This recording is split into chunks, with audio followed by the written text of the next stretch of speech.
میں اس حوالے سے ایک دو باتیں آپ کو اور بتا دوں. جو اللہ تعالی کی بڑائی کو، بلندی کو، کبریائی کو جانے گا، اسے اپنا آپ کبھی بڑا نہیں لگے گا. اسے تواضع نصیب ہوگی، عاجزی کرے گا.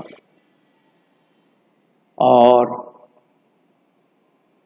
اپنے جسم کا سب سے اونچا حصہ، جس کو ماتھا، پیشانی کہتے ہیں آپ، فور ہیڈ، وہ زمین پر رکھ کر کہے گا سبحان ربی الاعلی، پاک ہے میرا رب سب سے اونچا، اعلی، اچھا.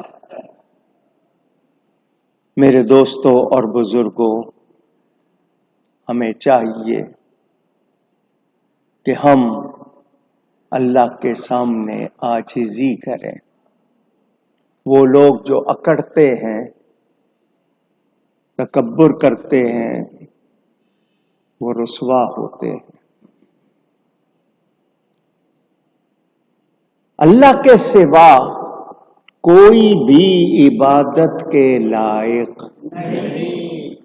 اب یہ آیتیں پڑھ کر کچھ لوگ ان کو سر پھیرا کہیں یا ان کو ضدی کہیں یا ان کو کہیں کہ وہ حق کو پہچانتے اور سمجھتے نہیں یا سمجھنا چاہتے بھی نہیں.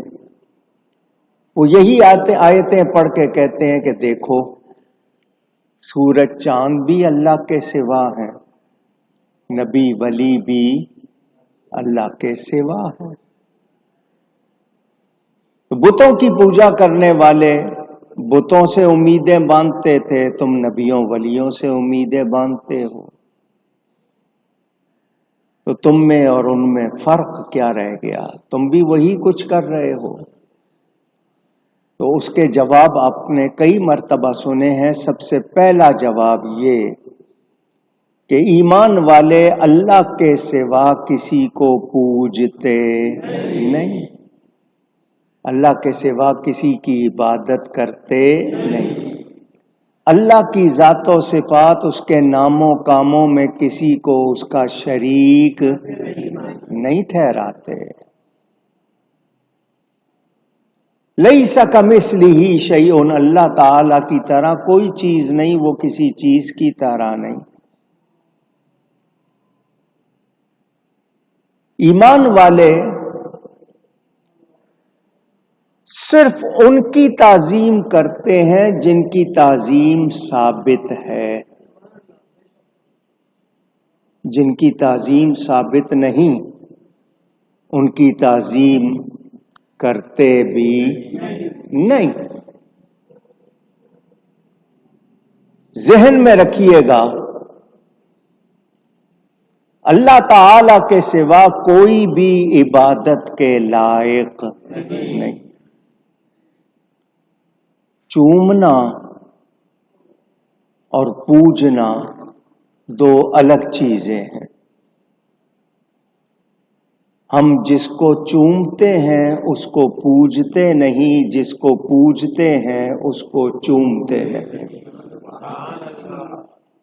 آپ بتائیے، آپ قرآن پاک کو چومتے ہیں یا نہیں؟ آپ کعبۃ اللہ، خانہ کعبہ کو چومتے ہیں یا نہیں؟ کیا ہم ان کی پوجا کرتے ہیں؟ جواب دیجئے. نہیں. ہم کعبے کے رب کی پوجا کرتے ہیں. قرآن کو بیان کرنے والا، قرآن عطا کرنے والا، قرآن کا ہم تک فرمان پہنچایا نبی نے، لیکن قرآن کس کا کلام ہے؟ ہم قرآن کے متکلم، کلام کرنے والے اللہ کی پوجا کرتے ہیں.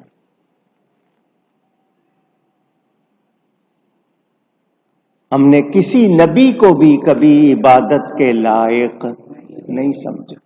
پہلی شریعتوں میں سجدہ تعظیمی، تعظیم کا سجدہ جائز تھا۔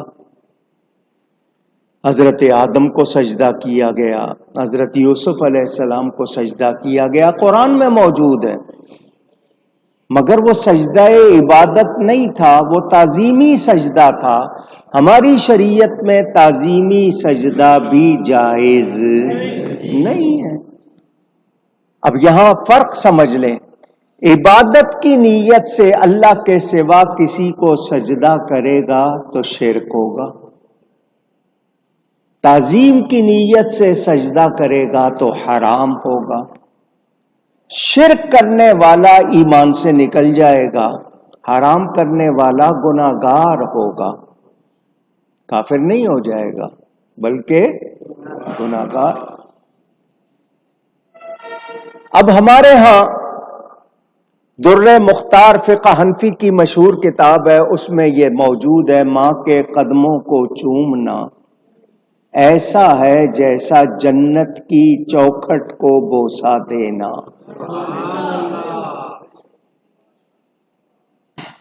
اب ایک شخص اپنی ماں کے قدموں کو چومنے کے لیے جب جھکے گا، شکل کیسی ہوگی؟ جیسے سجدے کی سی ہے، مگر اس کی نیت کیا ہے؟ سجدہ کرنا یا چومنا؟ تو کیا اس پر آپ یہ کہہ دیں گے کہ وہ ماں کی پوجا کر رہا ہے یا ماں کو سجدہ کر رہا ہے؟ نہیں۔ صحابہ کرام نبی پاک صلی اللہ علیہ وسلم کے ہاتھ بھی چومتے تھے، پاؤں بھی چومتے تھے۔ مولا کائنات حضرت علی کرم اللہ تعالی وجہ الکریم حضرت عباس بن عبد المطلب کے ہاتھ بھی چومتے تھے، پاؤں بھی چومتے تھے، حالانکہ شان حضرت علی کی زیادہ، مگر اس لیے کہ وہ نبی پاک کے چچا۔ سن رہے ہیں؟ کسی نے فتویٰ لگایا؟ کعبۃ اللہ، اللہ ہم سب کو بار بار دکھائے، اس کا وہ حصہ جو چھتا ہوا نہیں ہے، جس پہ عمارت نہیں بنی ہوئی، اس کو حتیم کہتے ہیں۔ آدھا دائرہ آپ کو نظر آتا ہے، یہ کعبے کا اندرونی حصہ ہے، اس کے اندر قبریں ہیں۔ حضرت ہاجرہ کی بھی قبر اسی میں ہے، حضرت اسماعیل علیہ السلام کی قبر بھی اسی میں ہے۔ اور تھانوی صاحب لکھتے ہیں، حضرت آدم بنوری حضرت مجدد الفسانی کے خلیفہ تھے، حضرت آدم بنوری، تھانوی صاحب کہتے ہیں ان کی قبر بھی حتیم کے اندر ہے۔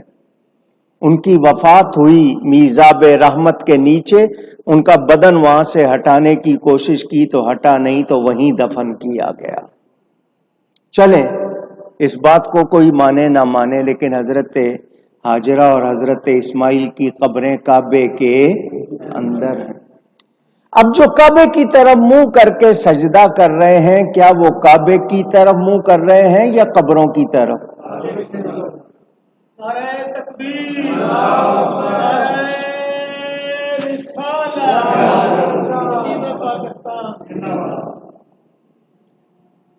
آپ کہیں گے کہ ان کی نیت تو کعبے کی طرف منہ کرنے کی ہے، کعبے کو سجدہ نہیں، کعبے کے رب کو سجدہ۔ کعبہ مسجود الیہ ہے، مسجود لہو نہیں ہے۔ مسجود الیہ جس کی طرف سجدہ کیا جائے، مسجود لہو جس کو سجدہ کیا جائے، جس کے لیے کیا جائے۔ تو کعبہ مسجود لہو نہیں ہے۔ اب دیکھنے والا یہ کہے کہ نہیں تم قبروں کو سجدہ کر رہے ہو، تو آپ صاف کہہ دیں گے میری نیت نہیں۔ اور میرے آقا نے پہلے ہی فرما دیا، انما الاعمال بالنیات، اعمال نیتوں کے ساتھ ہیں، عملوں کا دار و مدار نیت پر ہے۔ تو جب نیت نہیں ہے تو پھر فتویٰ لگے گا نہیں۔ اللہ والوں کی قبریں برکت والی جگہیں ہیں، ثابت ہے قرآن سے۔ مسجد اقصی کا بیان الذی بارکنا حولہ، اللہ فرماتا ہے اس کے گردا گرد ہم نے برکتیں رکھی ہیں۔ تھانوی صاحب بھی لکھتے ہیں ان برکتوں سے مراد انبیاء کی قبریں ہیں۔ اب اللہ والوں کی قبروں پر کوئی آ کر قدم بوسی کرے، ہم منع کرتے ہیں کیونکہ اگلے کو شک ہو سکتا ہے، مگر کوئی قدم بوسی کرے تو شکل سجدے کی ہوگی مگر اس کی نیت سجدے کی نہیں ہے۔ تو قدم بوسی کرنا، چوکھٹ کو چومنا یہ منع نہیں ہے۔ ہمارے ہاں فقہ میں ایک مسئلہ ہے انحناء، جھکنا کسی کے لیے، رکوع تک بھی آپ کسی کے لیے، جس طرح جاپان کے لوگ، چائنا کے لوگ آپ نے دیکھا ہوگا، کسی کا شکریہ ادا کرنا ہو تو رکوع میں چلے جاتے ہیں، یہ شرعاً جائز نہیں ہے۔ ماں کے لیے، باپ کے لیے، پیر کے لیے، صدر کے لیے، گورنر کے لیے اس طرح جھکنا جائز نہیں ہے۔ اب میں آپ سے پوچھنا چاہتا ہوں، حضرت عبداللہ ابن مسعود رضی اللہ تعالی عنہ صحابی ہیں، ان کو صاحب النعل بھی کہا جاتا ہے، جوتیوں والے۔ کیوں کہا جاتا ہے؟ نبی پاک صلی اللہ علیہ وآلہ وسلم جب مسجد آتے یا کہیں جاتے، یہ صحابی آگے بڑھ کر نبی پاک کی مبارک جوتیاں اپنے ہاتھ میں لیتے، ایک اپنی دائیں آستین میں ڈال لیتے، ایک بائیں آستین میں ڈال لیتے۔ جب نبی پاک تشریف لے جاتے، یہ قدموں میں رکھتے، تو جوتیاں رکھنے کے لیے جھکتے تھے یا نہیں جھکتے تھے؟ مقصد جھکنا تھا یا مبارک جوتیاں پہنانا تھا؟ فرق سمجھ آ رہا ہے؟ تو وہاں مقصد جھکنا نہیں ہے، مقصد وہ کام جو جھکے بغیر نہیں ہو سکتا۔ تو کیا اس پر فتویٰ لگے گا؟ تو آج جو لوگ فتویٰ لگاتے ہیں یہ ضد ہے، حالانکہ یہی کام یہ خود بھی کرتے ہیں، مگر اس وقت ان کو اپنا فتویٰ یاد رہتا نہیں۔ تو ہم جان لیں اللہ کے سوا کوئی عبادت کے لائق نہیں۔ صاف فرما دیا وَأَنَّمَا يَدْعُونَ مِن دُونِهِ الْبَاطِلِ، اور اس کے سوا جن کو پوچھتے ہیں سب باطل ہے۔ یہ بات چونکہ قرآن میں آئی، میں نے اس لیے آپ کو ایک بار پھر بتا دی کہ ہم نبی ولی کی تعظیم کرتے ہیں، ان کی عبادت۔